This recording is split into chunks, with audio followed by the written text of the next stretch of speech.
Hi, I'm Amy, and trust me, you won't want to miss how this story ends. 3 years ago, life was perfect. I had just landed my dream job as a senior software engineer at Tax Solutions, married my college sweetheart, Derek, and moved into our dream house in the suburbs. My brother James loved teasing me about living the so-called American dream. Look at my baby sister killing it. Next thing you know, it'll be a white picket fence and 2.5 kids. Very funny, James. Maybe focus on your own love life for once. My best friend, Sarah, was just as thrilled. During our usual coffee catch-up, she gushed over my wedding photos for the 100th time. Girl, you and Derek looked absolutely perfect together. Barbara, my mother-in-law, was just as pleased, though with her, it was more about Derek. Amy, darling, you must let Derek handle the finances. Men are just better with numbers. I nearly choked on my coffee. Barbara, I literally write code for banking systems. Thank God for Emma, Derek's sister. She rolled her eyes. Mom, stop. Amy's probably better with money than all of us combined. If only I had seen the warning signs sooner. It started small. Derek questioning my purchases despite the fact that I earned more than him. $150 at Target. What could you possibly need? Groceries, and some office supplies for work. You should run these things by me first. Then came the joint account drama. We should combine everything. That's what married couples do. I agreed, partially. We merged our regular checking accounts, but I kept my personal savings separate. That's when things got weird. He started checking our joint account daily, questioning every transaction. One night, after a brutal day at work, I caught him going through my phone. What are you doing? Just trying to find that receipt you mentioned on your banking app. Even Sarah noticed the shift. Amy, is everything okay? Derek seems different. He's just stressed about work. Are you sure that's all it is? I hesitated before finally confiding in her. I've been putting aside 20% of my salary. Just in case. Smart girl. Does Derek know? No, and I'd like to keep it that way. Emma picked up on it too. During a family dinner, she pulled me aside while Derek was deep in conversation with Barbara. Hey, you okay? I've noticed Derek's been weird about money lately. That obvious. Let's just say I recognize the behavior. Keep your guard up, okay? I had no idea how much worse things were about to get. But at least I had my safety net, $50,000 tucked away where Derek couldn't touch it. Sometimes a little paranoia pays off.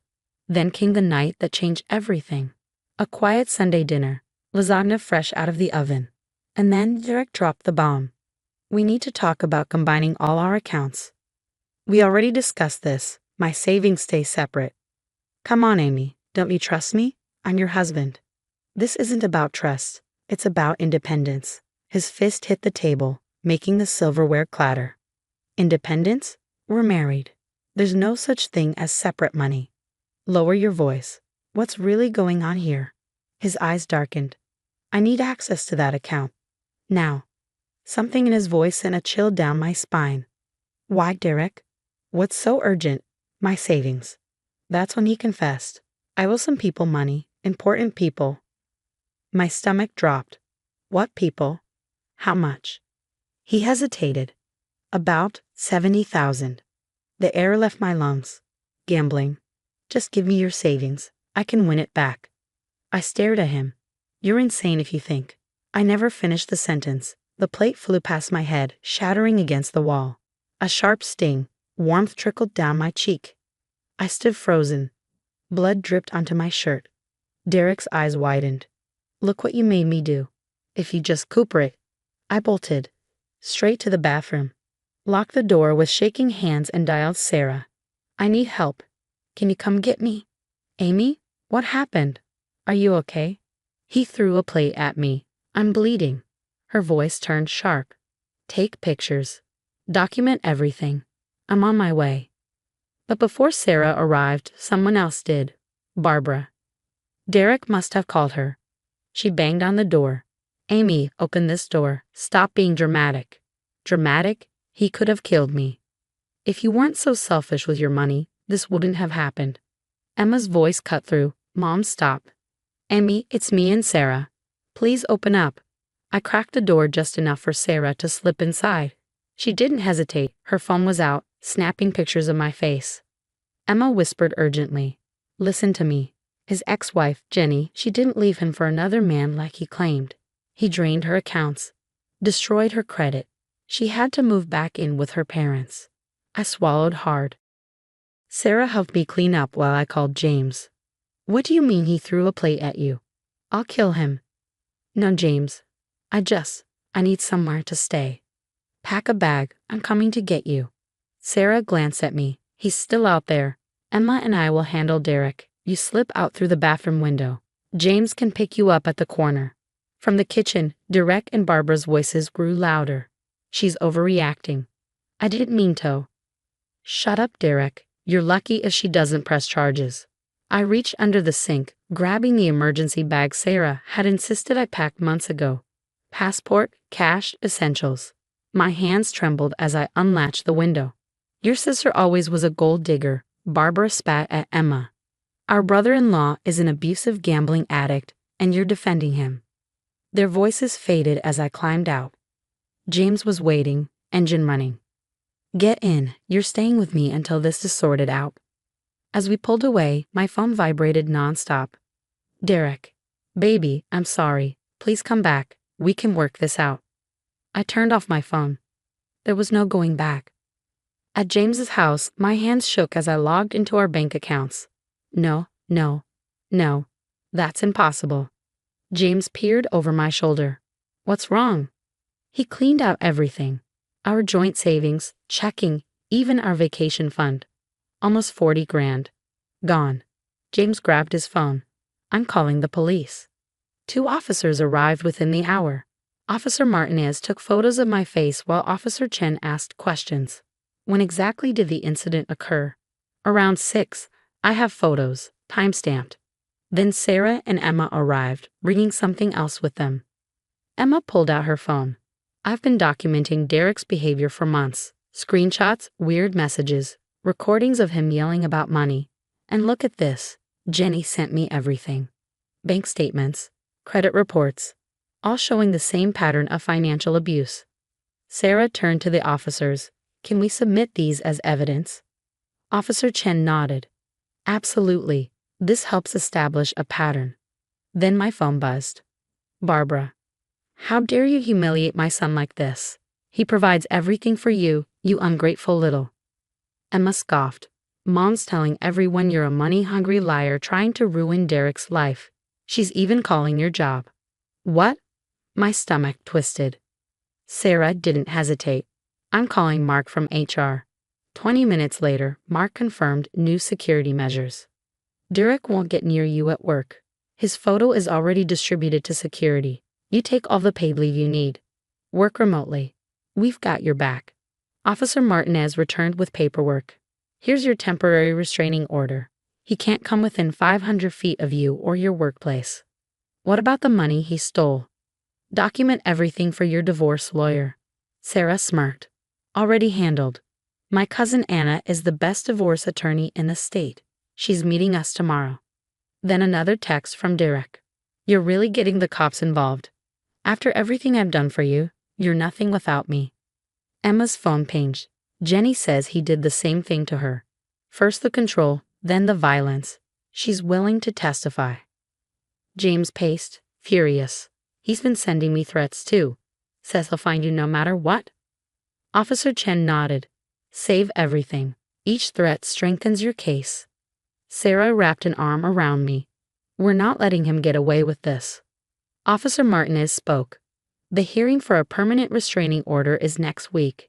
Between the photos, witness statements, and his threats, he doesn't have a leg to stand on.